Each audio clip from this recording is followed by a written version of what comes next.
ఓం నమః శివాయ. ఓం నమో నారాయణాయ. ఓం శ్రీ స్వర్ణాకర్షణ కాళభైరవాయ నమో నమః. ఓం శ్రీ నరదృష్టి నివారణ కాళభైరవాయ నమో నమః. నమస్తే అస్తు భగవన్ విశ్వేశ్వరాయ మహాదేవాయ త్రయంబకాయ త్రిపురాంతకాయ త్రికాగ్నికాలాయ కాలాగ్నిరుద్రాయ నీలకంఠాయ మృత్యుంజయాయ సర్వేశ్వరాయ సదాశివాయ శ్రీమన్మన్మహాదేవాయ నమో నమః.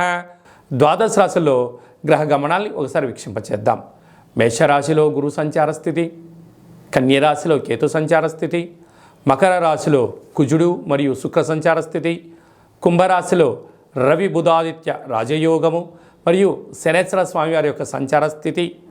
ఏడాది తర్వాత రవి భగవానుడు కుంభరాశిలో సంచారము, 30 సంవత్సరాల తర్వాత శని భగవాని చేత రవి తన స్వక్షేత్రమైనటువంటి శని భగవాన్తో కలిసి సంచారం చేయడము ఇది ఒక యోగదాయకం అని చెప్పి గమనించగలగాలి.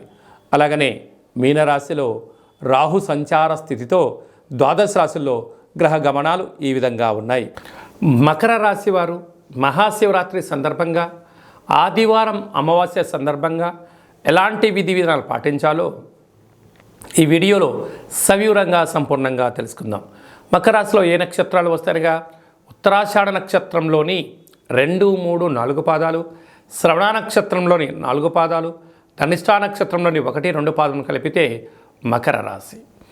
చాలామందికి పుట్టినటువంటి కాల సమయంలో డేటా ఆఫ్ బర్త్లు లేనటువంటి కారణం వలన పేరు యొక్క మొదటి అక్షరాన్ని అనుసరిస్తూ రాశిని తెలుసుకునే ప్రయత్నం చేద్దాం. బో, జా, జీ, జూ, జే, జో, ఘా, గి అక్షరాల వారందరూ కూడా ఈ యొక్క మకర రాశి జాతకులే. మకర రాశి యొక్క అధిపతి శనేశ్వర స్వామివారు.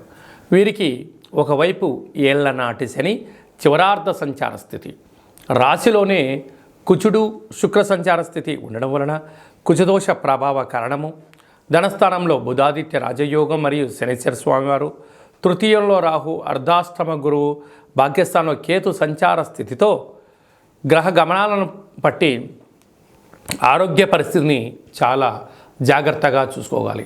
వృత్తులలో, ఉద్యోగాల్లో, వ్యాపారాలలో ఎలాంటి ఆటంకాలు లేకుండా మౌనం, ధ్యానం, ఆధ్యాత్మికత, యోగా, ఆసనం, మెడిటేషను, ప్రతిరోజు వ్యాయామము, తప్పకుండా వాకింగ్ అవసరం. ఆహార నియమాలు పాటించగలిగినట్లయితే శ్వాస సంబంధించిన వ్యాధులు కానీ, లంగ్స్లో కానీ, లివర్లో కానీ, హెడేక్ లాంటి బాధల నుంచి మీరు ఉపశమనం పొందడానికి అధికంగా ఉంటుంది. కనుక సకాలంలో తిండి, సూర్యోదయం సూర్యాస్తమయాన్ని చూసే మానవ ప్రయత్నం చేయండి. ఆరోగ్యం పదిలంగా ఉండే పరిస్థితి ఉంటుంది.